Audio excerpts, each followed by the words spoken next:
প্রস্তুতি নিয়েছে নান বলতে হাতুড়ি বাড়াল নিয়েছে।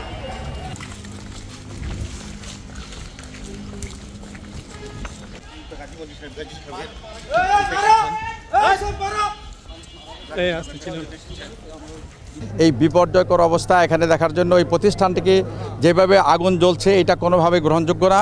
আমি নিজে একজন ব্যবসায়ী, আমি পোশাক শিল্পে ব্যবসা করি। 2003-এ আমি বিজেপির প্রেসিডেন্টও ছিলাম। এই এলাকায় গাজী সাহেবের বিরুদ্ধে 8-এও আমি নির্বাচন করেছি, 18-তে নির্বাচন করেছি। উনি আমার প্রতিদ্বন্দ্বী ছিলেন, উনি আওয়ামী লীগ করতো, আমি বিএনপি করতাম। তার মানে এই না যে ওনার শিল্পের সাথে আমার কোনো বিরোধ আছে। ওনার শিল্প এখানে হাজার হাজার মানুষ কাজ করে, এখানে যদি 20,000 মানুষ কাজ করে, তার প্রতিজনকে যদি আমি 5 দিয়ে গুণ করি তাহলে লক্ষ মানুষের রুটি রুজির ব্যবস্থা এখানে আছে। এই কারখানা তো আওয়ামী লীগ আর বিএনপির না, এই কারখানা রাষ্ট্রের গাজী সাহেব প্রতিষ্ঠা করছে। গাজী সাহেব তো আজকে এই কারখানা পুরো গেলে না খেয়ে থাকবে, না খেয়ে থাকবে, কষ্ট পাবে। হাজার হাজার লক্ষ লক্ষ পরিবার মানুষ তারা আজকে খাইতে পারবে না, পড়তে পারবে না, বেতন পাবে না। এই অবর্ণনীয় কষ্ট, এই জন্য তো এই বিপ্লব হয় নাই।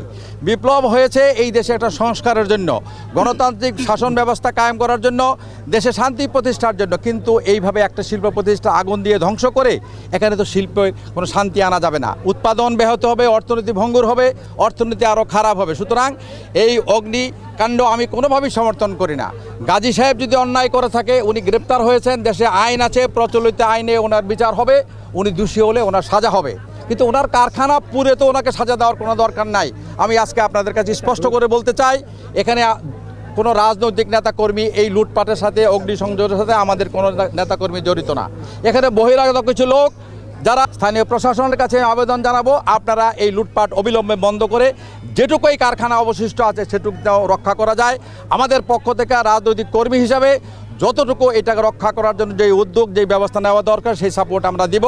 কিন্তু এই প্রতিষ্ঠান থেকে বাকি যেটুকু আছে ওইটুকু রক্ষা করতে হবে। এই প্রতিষ্ঠানটি টিকে থাকুক, আমরা এটাই চাই।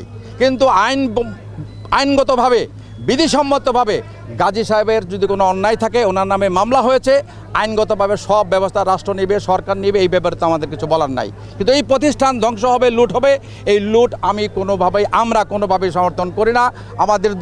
আমাদের দলের নেতা তারেক রহমান বলেছে কোনো প্রতিহিংসা নয়, প্রতিশোধ নয়, সমস্ত কিছু রক্ষা করতে হবে, এই দেশের অর্থনীতিকে রক্ষা করতে হবে। সেই কারণেই আমরা এই শিল্প রক্ষা করার জন্য আমরা এখানে এসেছি। আমাদের দলের কর্মীরা আমাদের সাথে আছে। আপনারা যারা মিডিয়ায় আছেন, আপনাদের ভূমিকা আজকে অনেক বেশি দরকার। এই প্রতিষ্ঠান এই সময়টুকু অতিক্রম করার জন্য, গণতন্ত্রে ফিরে যাওয়ার জন্য আপনাদের ভূমিকা প্রয়োজন।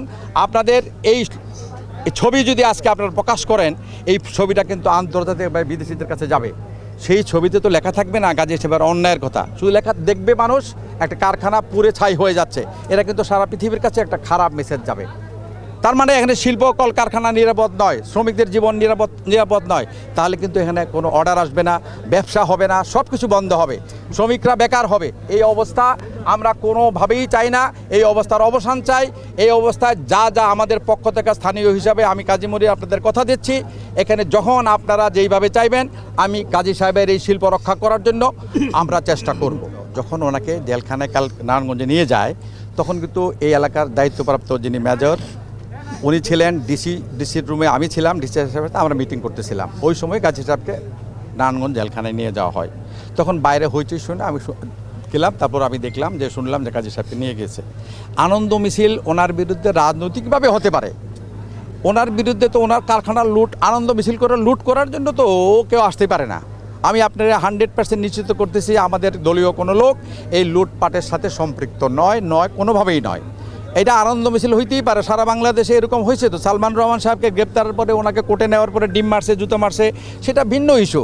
কিন্তু আমি তো গাজী সাহেবের এই গ্রেপ্তার, এটা জেলখানায় যাওয়া, রিমান্ডে যাওয়া, এটা নিয়ে রাজনৈতিকভাবে কর্মীরা উচ্ছ্বাস করতেই পারে। গত 15 বছর, 16-17 বছর আমাদের নামে লক্ষ লক্ষ বা বিএনপির নেতা কর্মীদের নামে মামলা হয়েছে। আমার নামেও 35-36টা মামলা হয়েছে। এই মামলা তো ওই সময় হয়েছে। ওই সময় হয়ে থাকলে এর পিছনে ইন্ধন কার, এটা তো নাম বলার দরকার নাই আমার। এইগুলি নিয়ে আমি ক্লিয়ার করতে চাই, আপনাদের নিশ্চিত করতে চাই, আমাদের দলীয় কোনো কর্মী যদি এর সাথে সম্পৃক্ত থাকে, কোনো সূত্র যদি আমি পাই, তাকে দল থেকে বহিষ্কার করা হবে। আমি পরিচ্ছন্নভাবে এই কথাটাই বলতে চাই, আমি মোট করে দুনিয়ায় এসেছি, হাত খুলে দুনিয়া থেকে যাব। অন্যের সম্পত্তি গ্রাস করে বড়লোক হওয়ার স্বপ্ন আমার নাই, এখনও নাই, কখনোই ছিল না, আর থাকবেও না ইনশাল্লাহ। বাড়ি কোথায় অসভ্য? বাড়ি কোথায় তোর?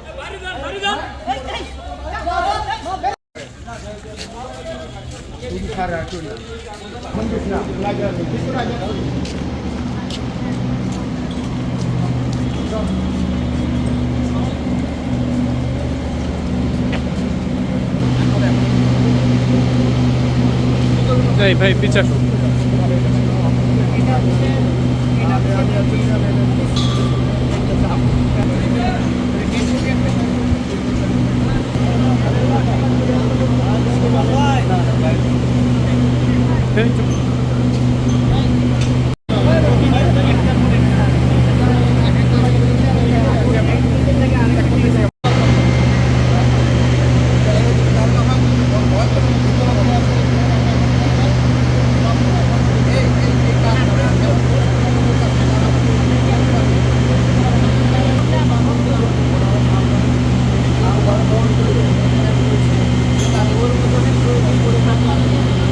এই বিল্ডিং এ ছিল